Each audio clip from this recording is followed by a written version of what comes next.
Olá, seja bem-vindo ao TRT das Gerais, um programa da Justiça do Trabalho de Minas. Hoje vamos mostrar que mais da metade dos estudantes que concluíram um curso superior trabalham em áreas diferentes das quais se formaram. Você sabe o que significa atermação? Conheço a afirmação. Vem de aterro? O que é isso? Congresso em Belo Horizonte discute os impactos do novo Código do Processo Civil no Judiciário. E ainda, você sabe o que faz o sommelier? Descubra um pouco mais sobre esse trabalho no quadro Profissão da Hora. Tudo isso agora no TRT das Gerais.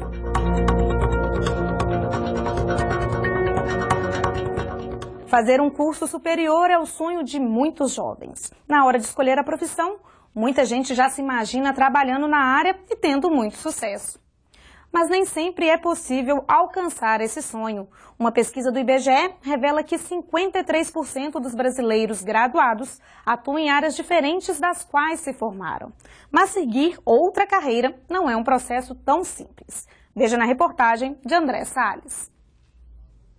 Paixão pela confeitaria, vontade de voltar para a cidade onde vive a família e de abrir o próprio negócio. Essas foram as principais razões que fizeram Mariana deixar o emprego na área de marketing para começar a produzir bolos. O crescimento da clientela foi rápido e hoje são vendidas cerca de 170 unidades por mês. 10 dias antes do Natal, eu fiz um cardápiozinho desses 2 produtos e mandei por WhatsApp para os meus amigos, assim.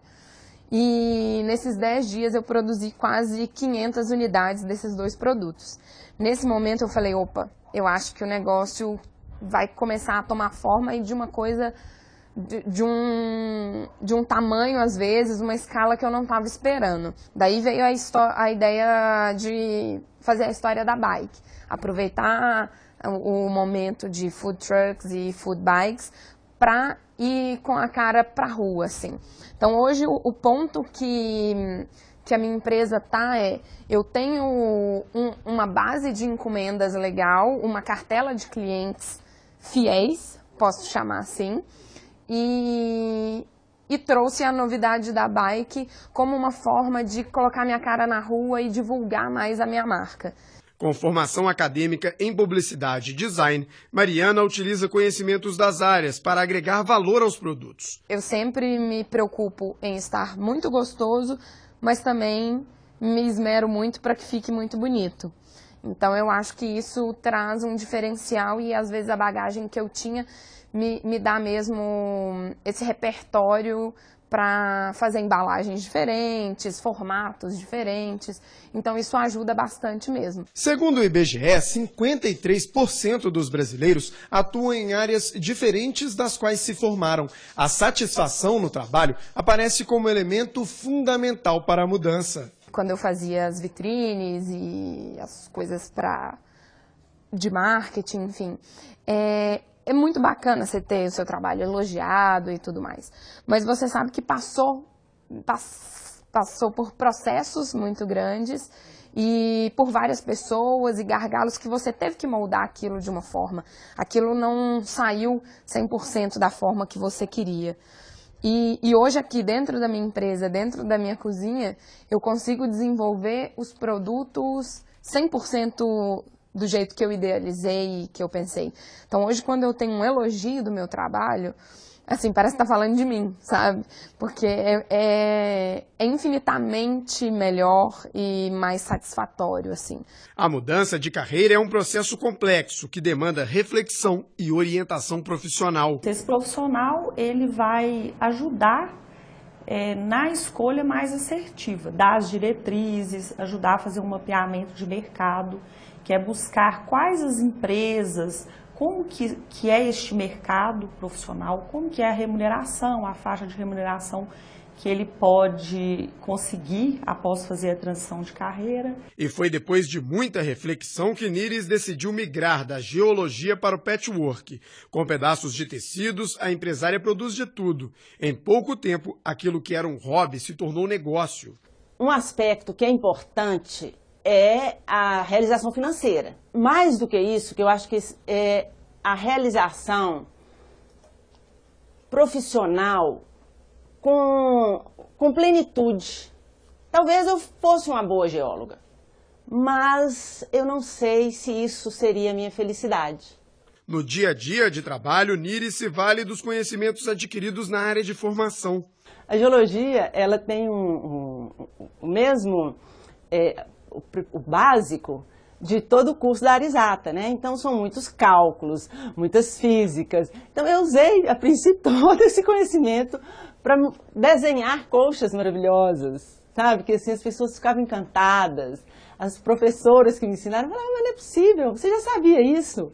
Desde que seja planejada e bem orientada, a mudança de profissão tende a ser benéfica. Na maioria das vezes é uma mudança benéfica, porque ela passa a atuar naquilo que ela gosta, que ela, né, faz bem, o que deseja. Eu hoje aprendi que se eu buscar a felicidade, o dinheiro está incluído no pacote. Que ninguém vai ser feliz sem ter o dinheiro, sem ter o conforto, sem ter tudo isso. Mas se eu buscar só o dinheiro, talvez a felicidade não esteja incluída nele. Hoje em dia, o que eu tenho de satisfação pessoal vai muito além do que... e profissional também. Hoje eu tenho muito mais segurança de um bolo que eu faço do que antes um layout que eu fazia como designer ou uma vitrine que eu desenvolvia dentro da moda, assim. Agora é hora do quadro Que é isso? Você sabe o que significa atermação? Que é isso? Que é isso? Que é isso? Que é isso? Que é isso? Que é isso? A senhora sabe o que significa a palavra atermação? Ah, não sei, amor. Me desculpa, mas eu não sei não. Sei não. Eu não sei não. Conheço a afirmação. Vem de aterro? O que é isso? Não faço a menor ideia. Não sei não. O que é isso? Uma coisa relacionada com o termo. Tem a ver com terno, com roupa? A termação? Colocar em termos.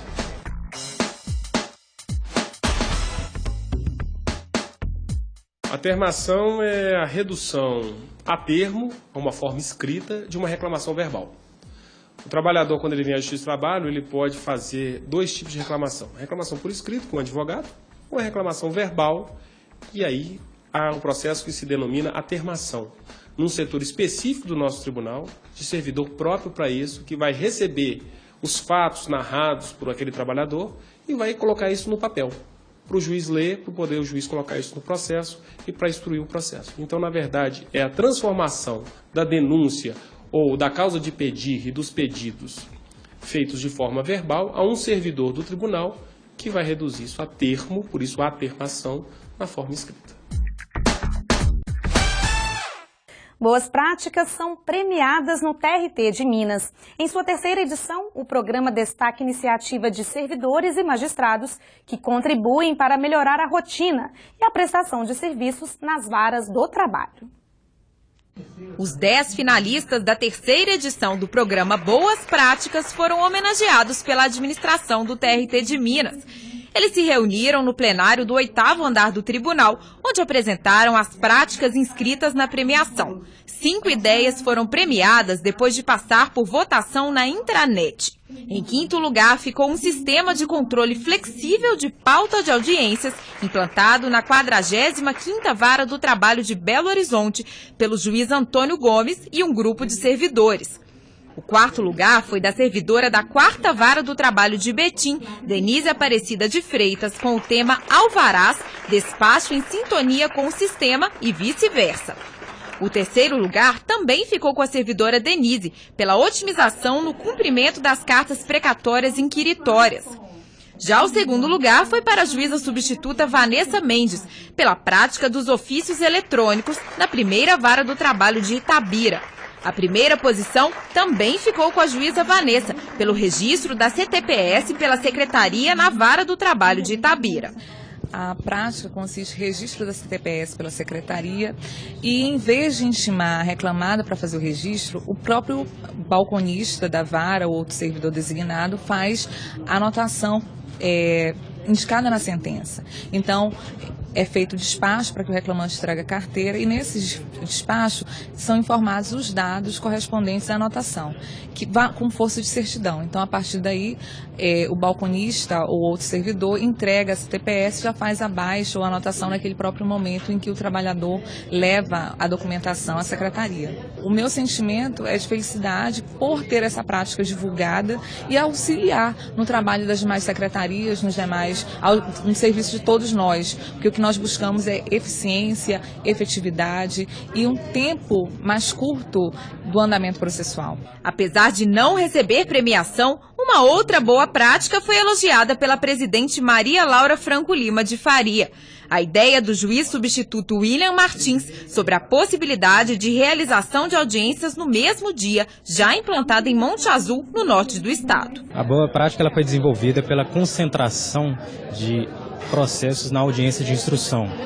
Processos em face de uma mesma reclamada foram concentrados por uma pauta exclusiva, onde o resultado obtido a curto e médio prazo foi diminuir a quantidade do prazo que era desenvolvido na própria serventia judiciária. Com isso, houve um acréscimo de números de propostas de acordo, bem como demandados que antes não faziam acordo passaram a fazer. O programa Boas Práticas tem o objetivo de divulgar ações bem-sucedidas adotadas por servidores e magistrados que contribuem para melhorar a prestação jurisdicional e os serviços prestados pelas varas do trabalho. Para a corregedora do tribunal, Denise Alves Horta, a terceira edição do programa foi um sucesso. Percebemos que tanto magistrados quanto servidores estão engajados no programa e se preocupando mesmo em trabalhar essa questão da otimização dos procedimentos, e isto é fundamental para que nós consigamos no tribunal realizar esse aprimoramento que é o objetivo do Boas Práticas. E isso valorizando a criatividade dos magistrados e servidores, o que também é fundamental, e valorizando a iniciativa deles nesse sentido. A presidente Maria Laura Franco Lima de Faria ressaltou a importância do programa Boas Práticas para o TRT de Minas. Olha, o programa é tão importante que nós já estamos na terceira edição. E como todos que estão acompanhando podem ver, essa terceira edição foi assim, maravilhosa. Realmente foram muito aperfeiçoados. As pessoas procuraram achar coisas interessantes para adotar, para difundir e para divulgar. Então, eu acho assim, fantástico que todos se animem a fazer e transmitir aos colegas tudo aquilo que pode ajudar no seu dia a dia do trabalho, além de promover essa maravilhosa integração de todos. No próximo bloco, você confere os destaques jurídicos do TRT de Minas. Vamos mostrar que o excesso de metas pode prejudicar a saúde do trabalhador. E no quadro Profissão da Hora, você vai conhecer o refinado trabalho de um sommelier. Não saia daí, daqui a pouco estaremos de volta.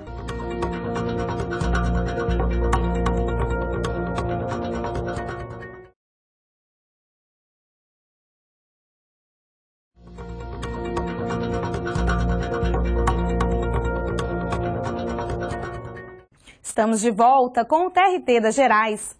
Veja agora as decisões da Justiça do Trabalho de Minas no destaque jurídico.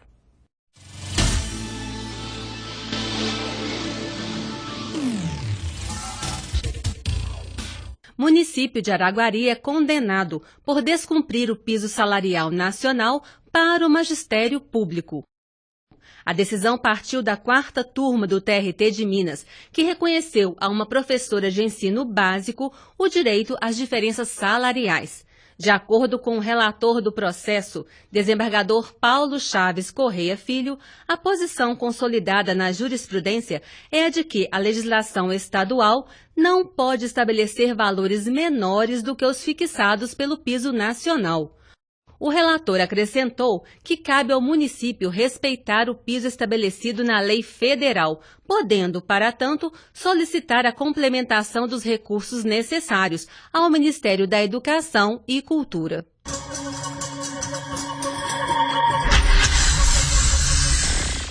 Prazos apertados e o cumprimento de metas são realidades enfrentadas por boa parte dos trabalhadores.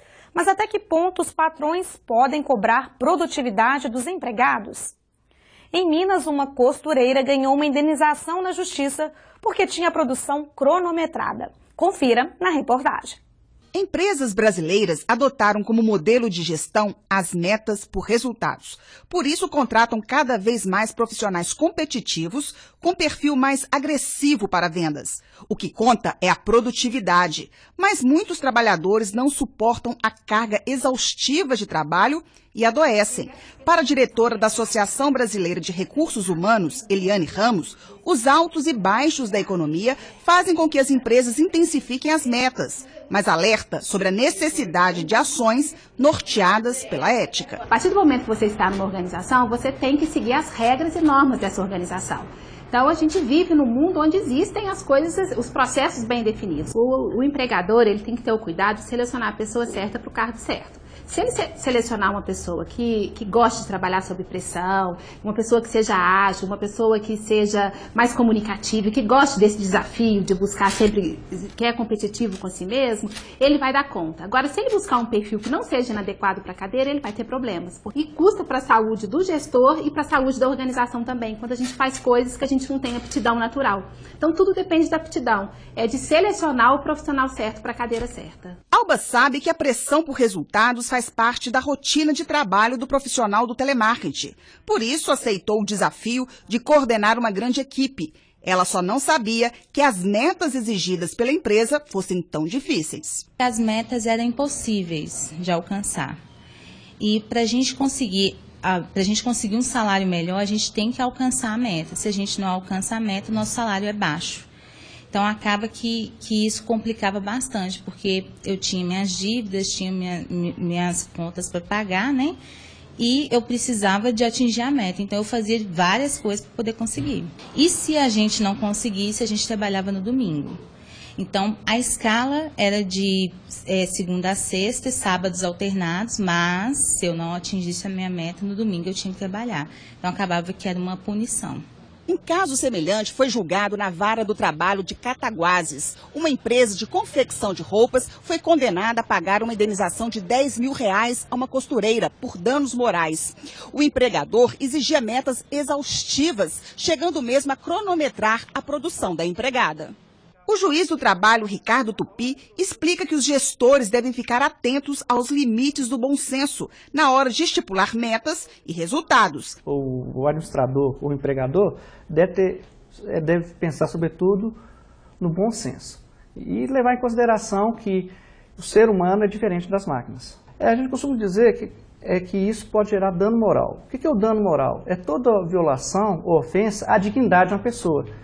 E toda vez que você coisifica uma pessoa ou a trata ela de forma diferente de um ser humano, você estará ofendendo. E como todo mundo que lesa tem um dever de reparar, poderá estar sujeito à reparação pelos danos morais. Então é só imaginar que o ser humano vê o seu empregado como um ser humano e não como um mero instrumento material ou um insumo de produção. Eu acho que tendo essa visão, acho que não vai ter problema. O novo Código de Processo Civil entra em vigor no próximo ano. Os impactos da nova legislação no Judiciário foi tema de um congresso em Belo Horizonte. Magistrados, advogados e estudantes de direito participaram do primeiro Congresso Mineiro sobre os impactos do novo Código de Processo Civil no Judiciário. A atividade é uma parceria entre a Escola Judicial do TRT de Minas, a Matra 3 e a Faculdade de Direito da UFMG. O congresso contou com palestras de desembargadores e juízes do tribunal. Uma delas foi sobre o sistema de precedentes, ministrada pelo desembargador Marcelo Pertence. Os precedentes, como está sendo adaptado no novo Código de Processo Civil, na verdade são as nossas súmulas, a nossa jurisprudência principalmente as súmulas e orientações jurisprudenciais dos tribunais superiores e agora também dos tribunais regionais. Então, dessa nova perspectiva que está sendo trazida no novo Código de Processo Civil, sobre os precedentes no processo civil, nós já estamos vivendo a sua implementação desde o ano passado, a partir da implementação da Lei 13.015, que regula a nova forma dos recursos de revista, que impõe a jurisprudência não apenas do próprio Tribunal Superior do Trabalho, mas também a uniformização da jurisprudência nos tribunais regionais do trabalho, evitando conflito entre turmas do próprio tribunal. De acordo com o desembargador, o novo Código de Processo Civil traz mudanças que vão impactar na Justiça do Trabalho. A formulação da própria sentença, a inexistência do que é denominado de decisão surpresa, então tudo vai ter de ser mais fundamentado. Você vai ter reflexo também, e isso ainda vai depender da dinâmica, sobre a questão da contagem de prazos, se por prazo, eu acredito que vai manter o processo de trabalho, que é prazo direto, mas o novo Código de Processo Civil ele traz o prazo em dias úteis. A oportunidade de se flexibilizar os prazos, que tem a previsão da negociação de prazos, que nós ainda vamos verificar. Ou seja, a implementação do novo Código de Processo Civil ainda vai levar um tempo para verificar aquilo que é compatível ou não com o processo do trabalho, aquilo que supre uma lacuna ou não do processo do trabalho. Pesquisar a fundo o mundo dos vinhos para conhecer as potencialidades dos diferentes tipos da bebida, desvendando aromas e sabores. Esse é o ofício do sommelier, profissão que cresce no Brasil com o aumento do consumo do vinho. Veja agora no quadro Profissão da Hora.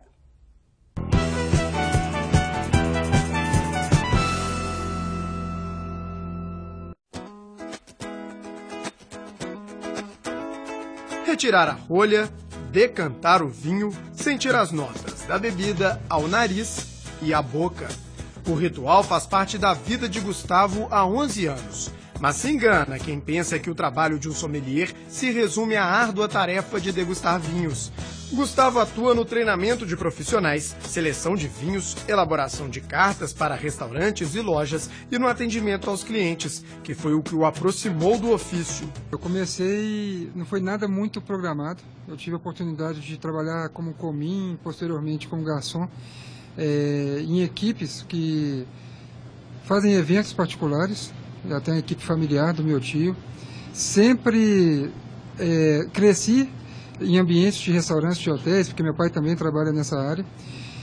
Formei em comunicação e fui para a Itália para estudar web designer, mas acabou que eu comecei a me envolver timidamente com os vinhos, tive a oportunidade de fazer alguns cursos direcionados para turistas, e quando eu voltei para o Brasil, eu já voltei tendo oportunidade de trabalhar em grandes restaurantes. Surpreender os clientes com experiências novas para a harmonização dos pratos. Este é o desafio diário do sommelier que atua dentro de um restaurante. O meu desafio, eu sempre tenho comigo, é encantar o cliente sempre com propostas novas. Eu brinco que no vinho a gente pode nos dar o direito de ser infiel. Se a gente gosta de uma uva específica ou de uma região específica, mesmo assim a gente temos que nos dar o direito de conhecer coisas novas. E o meu principal objetivo é sempre poder apresentar coisas novas para o cliente, sempre respeitando o gosto, o ticket médio que ele está disposto a consumir, os pratos que eles estão pensando em comer para fazer a harmonização. Seria isso. Se atender um cliente em um restaurante já é difícil, imagine em um supermercado. Lorena atua na profissão há 10 anos, os 6 últimos em uma rede de supermercados. Atualmente, ela coordena os 45 profissionais da empresa que atuam na área, faz a seleção dos cerca de 800 rótulos e ainda tem tempo de tirar dúvidas dos clientes. Eu costumo dizer que a gente vende o luxo. A gente, trabalhando em supermercado, a gente não vende o arroz, não vende feijão, a gente vende aquilo que é supérfluo. Nosso trabalho aqui no supermercado é um pouco mais difícil do que numa importadora, como você disse, que é específico. A gente tem o trabalho de mostrar para o cliente, de convencê-lo que a gente também trabalha com vinhos de qualidade, com produtos de qualidade, e aproveitar que ele veio para comprar arroz, feijão, leite, e mostrar para eles que o vinho também pode ser considerado um alimento, assim como é considerado em outros países. Para Gilmara, que atua na área há 14 anos, a missão foi levar uma das lojas de vinhos mais tradicionais de Belo Horizonte para o mundo virtual.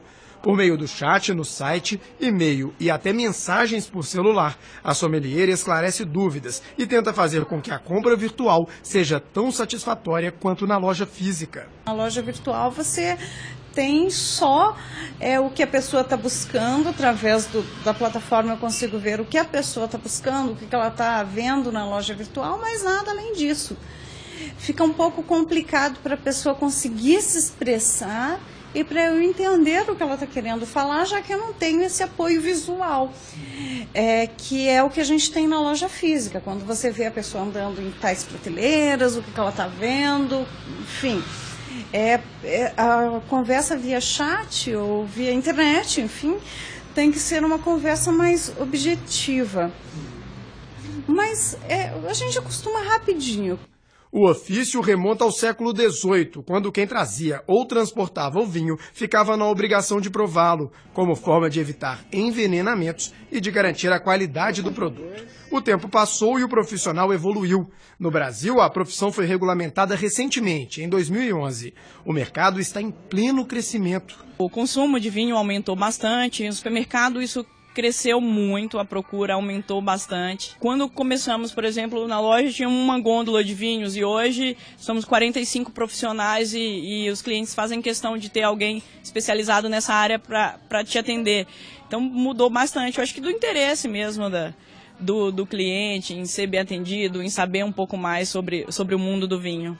Entre 2002 e 2012, o consumo da bebida no Brasil dobrou, passando de 81 milhões de litros para 176 milhões. À medida que o público se interessa por vinhos, aumenta a responsabilidade deste profissional, que deve pesquisar constantemente para trazer informações novas. A pessoa bebia qualquer coisa 14 anos atrás. E também não se tinha internet, as pessoas tinham um acesso muito difícil às informações sobre vinho. Ou elas compravam revistas especializadas ou elas não sabiam nada. Então ficavam se fiando apenas em informações que eram passadas por garçons, por sommeliers, que também eram muito difíceis de se encontrar naquela época. Esse quadro todo evoluiu. Hoje as pessoas têm aplicativo nos celulares. Elas fotografam o vinho e conseguem saber tudo sobre ele. A exigência dos clientes é cada vez maior, até mesmo porque eles conhecem cada vez mais por viagens, por degustações. A quantidade de rótulos disponíveis no mercado é infinitamente maior. Há 10 anos atrás nós não tínhamos 1/3 da quantidade de importadoras que nós temos hoje. Então o mercado está muito mais dinâmico, eu diria.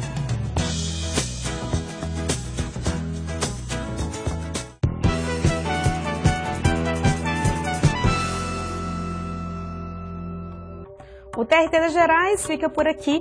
Assista as reprises deste programa toda quinta-feira às 10 horas da noite e sexta-feira às 10h30 da manhã, aqui mesmo na TV Justiça. Você pode acessar a nossa programação no site trt3.jus.br. Também estamos no YouTube, Facebook e no Twitter. Semana que vem a gente volta com mais notícias de Minas. Até lá!